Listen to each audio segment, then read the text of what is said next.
Ooh, what did I do with the tags I found them?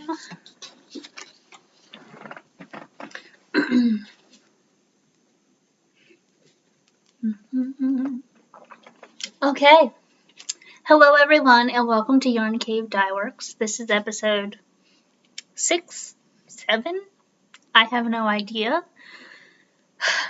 It is so late. It's only 5:30, but I feel like it's so late and I am so tired. I look exhausted, don't I? I just feel like I look so bad today. But whatever, it's real life, people. So welcome to Yarn Cave Dyeworks podcast. This is a podcast about knitting, crocheting, yarn dyeing, quilting, anything that has to do with fabric, yarn, whatever. We probably do it here. So welcome. You can find me on Instagram as Yarn Cave Dyeworks. You can find me on Facebook, Yarn Cave Dyeworks, and my name is Jessica Wynn. If I didn't say that, I don't remember. That's just where we are. That's every day, every podcast, every day of my life. That's just where we are. I am just rolling with it at this point. And that goes for anything and everything in my life, not just this podcast. Okay, so what do we have to talk about today? I have a finished object, which is not really knitting, but it's kind of like embroidery, kinda. I used it with a crochet hook. Then we have some works in progress, which I got a lot of progress done. I'm very excited. And yeah, and then I think later, after I talk about the projects, I want to talk about my last vending event and some of my acquisitions. You can't go to a fiber event and not buy something. I just don't think it's possible. I know some people manage it, but it is a work of God to walk out of a festival without something. Okay, so let's get straight into a finished object. So I embroidered the name of a friend's baby into a sweater.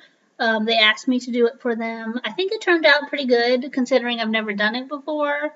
I used Crayola Kids washable markers to write out the name so that I could embroider it. And it worked, and most of the color came out, but there is still a slight stain of pigment in the white lettering. I don't know if you would be able to see it if it picks up. You can kind of see it in that eye, which is kind of disappointing, but I wasn't sure how that was going to go. But yeah, otherwise I think it turned out pretty cute. And I think it would be kind of hard to tell in pictures that it's like that. So I'm not too worried about it. I think that is all of my finished objects. But I do have a half finished object, and that is my socks that I am knitting for my sister. I am doing the Magic Heel sock pattern, and this is the first time I've ever done the Magic Heel sock pattern. Basically, it's just a tube with ribbing, and the ribbing is where your heel goes, and it's just ribbing. There's no structure in the heel at all. I mentioned this in a previous episodes. I miss the structured heel. I typically knit the Fish Lips Kiss heel, and so while I like this pattern, I do miss the structured pattern of the Fish Lips Kiss heel, or just a regular heel flap heel. Tongue twister. Because it kind of adds some interest in the knitting process. For the toe, I used the rounded toe pattern by Acorn Knits. I think it's Autumn Acorn Knits. And I liked the toe. I think it's fine. But I'm going to make some adjustments, and based on my calculations, I can start decreasing by doing 8, 7, 6, 5, 4, 3, 2, like you would decrease a hat. and still get this rounded toe, and then I'm going to Kitchener it instead of pulling the thread through the remaining stitches like you do a hat. I'm going to do it differently for the second sock, and if I like it, rip just the toe out of this one and fix it. So that is the plan. This yarn is Dream in Color, right? Dream in Color yarn. It's a smooshy cashmere fingering weight with merino cashmere nylon. Venice in Autumn. September 2023 is the colorway. And this is how much I have left. And I want to show you how this yarn knitted up. So this was the first sock, and you can see that the colors are very vibrant. Very vibrant. And then this is the second sock, and it completely changed to kind of the opposite, where we have the white and more of where's my words? Kind of more of a pastel-y, diluted look. It's not a saturated, is what I'm trying to say.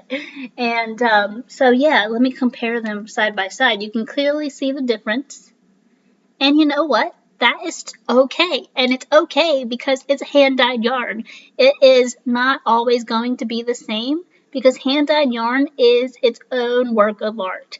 Whatever skein you get might not be, I can almost guarantee that it's not going to be exactly the same as the second one. Even if it's the same dye lot, even if it's the same yarn colorway, it's gonna be a little different. And even if it's in the same hank, as you can see here, it knitted up very differently, and these are the same. These both came from the same ball of yarn. It is okay that this happens because it's art. Just like you're knitting, the yarn that is being hand dyed by these dyers are works of art, and these dyers are slaving over these pots of yarn. And yeah, so I think it's really neat how it worked up. I think they're very fun fraternal twins. I'm keeping these in my pumpkin and witches bag. This is a bag that I made. It is a small sock size bag. I do not have any in the shop, but if you are interested in a bag, just send me a message and I would be happy to make you one. This is the sock size. Now in my second work in progress is in my favorite Fat Squirrel bag by Amy Beth. And this is my Celtic Forest shawl by Valerie Simone, I think. No, sorry. I think I'm thinking of a completely different person, and I'm adding her name is Simona, and I can't even read my writing. Her name is Simona, and it's the Celtic Forest shawl. I have almost completely finished the second hank. I'm always not sure if I want to say hank or ball.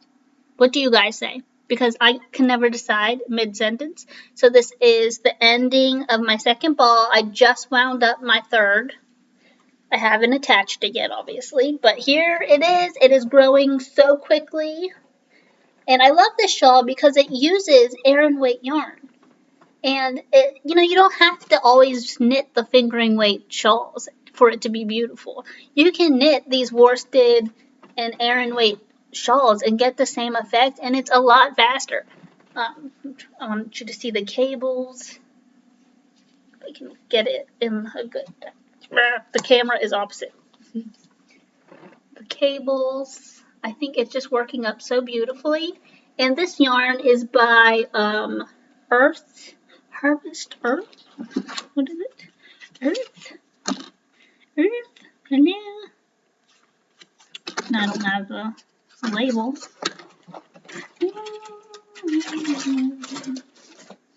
Where did you go, neighbor?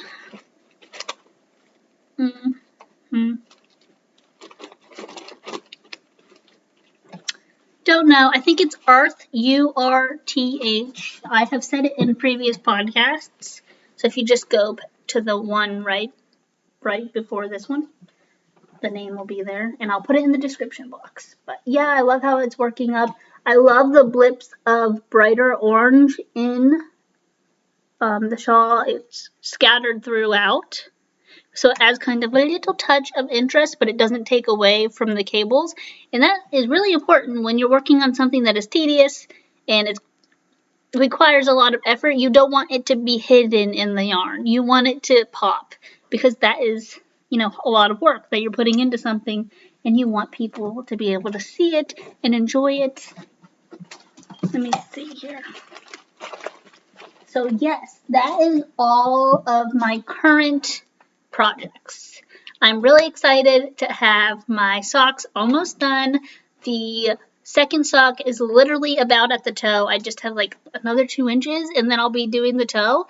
And I'm very excited. It just feels so good to finally have things coming off the needles. And I feel like I've been knitting just a lot and very quickly. And I've been very enthusiastic about it, which just feels so good because it took a long time to get back into the swing of knitting. And it feels good to just be enjoying it.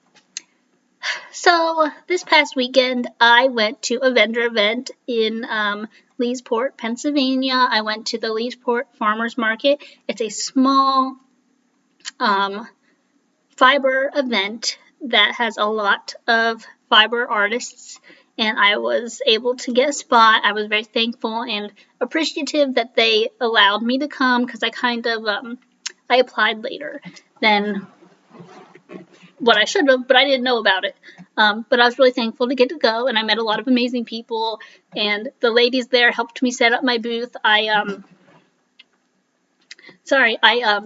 I had a kidney stone removed literally 3 days before the event, and 2 days prior to the event, I was in excruciating pain because I was passing kidney stones. And so the day of, my husband loaded my stuff up in the car. He drove down with me. He set everything up for me, and he took very good care of me, and he helped me set up my event, and it meant so much to me, and I'm smitten. And then everyone around me helped me set up my booth the next day because it wasn't set up in a way that people felt like my booth kind of wasn't set up in a way that felt welcoming, and so the vendors around me helped me by helping me move stuff around and help me, and it's just so amazing to be surrounded by people like that we are all in the same boat. We're all small businesses, and you could look at each other and be like, you're a competitor, and I just don't feel like that. I just want everyone to do well, and you could feel that they felt the same way for me, and it was just amazing to be around that type of energy. It was really just so nice, and I'm really appreciative for the ladies that helped me move my booth around, and for Valerie, Sunset Fiber Co., who was very kind. She was my neighbor for the event, and she was very kind and helped me a lot, and I just am very appreciative. I want to make sure I say her name correctly, because I think it's just Sunset Fiber Co. I thought maybe there was, yes, Sunset Fiber Company, and her name is Valerie, and she makes very beautiful yarn. If you have not taken a look at her yarn, it was very hard for me not to buy anything. I am so bad. I can't not buy things. Like, I love other people's stuff so much. So, yeah, I went to a vendor event. I had a kidney stone. It was a whole thing, and I was really happy to be able to go, and I was really thankful for all the help that I received. So, let's real quick get into an acquisition. I was naughty, and I bought some stuff at the fiber event. I just bought one thing, but I had stared at it the entire time I was vending, and I was like, if no one buys this, I'm buying it. And so I bought some roving for my spinning adventures. You all know I'm very much a new to spinning person, and I you know, I've only ever spun one thing, and I'm still working on it, and it's not good, but I'm excited. And it reminded me of Christmas, and I love Christmas. This is Roving by Whirly Bird Fiber Art, Kimberly Smolinski. They were very kind. I talked to them. They were sitting in their booth spinning, and I asked her some questions, and she taught me this technique about how you can attach a new roving to your spinning by like doing a 90-degree angle and pulling it, and that changed my life, and I came home and did it, and it's like working really well, and I'm feeling really great about it, and I'm excited. So hopefully, because I was working on my spinning wheel last night after things chilled out, I made a fire and sat in front of the fireplace with my spinning wheel and worked on my spinning. So I can't wait to get my purple spinning off the wheel so I can open this. I really want to open it. It's so soft and it just looks like Christmas. It's so beautiful. So that is my acquisition. And my throat's getting itchy. That's why I sound like I'm going to start crying. You guys, I promise I'm a very emotional person, but I am not going to start crying. I'm fine. I'm overwhelmed, you know. But yes, overall, it was a really good event, really great people, and I am happy and thankful. So I will see you all again soon. Thank you for joining me today, and I'll see you.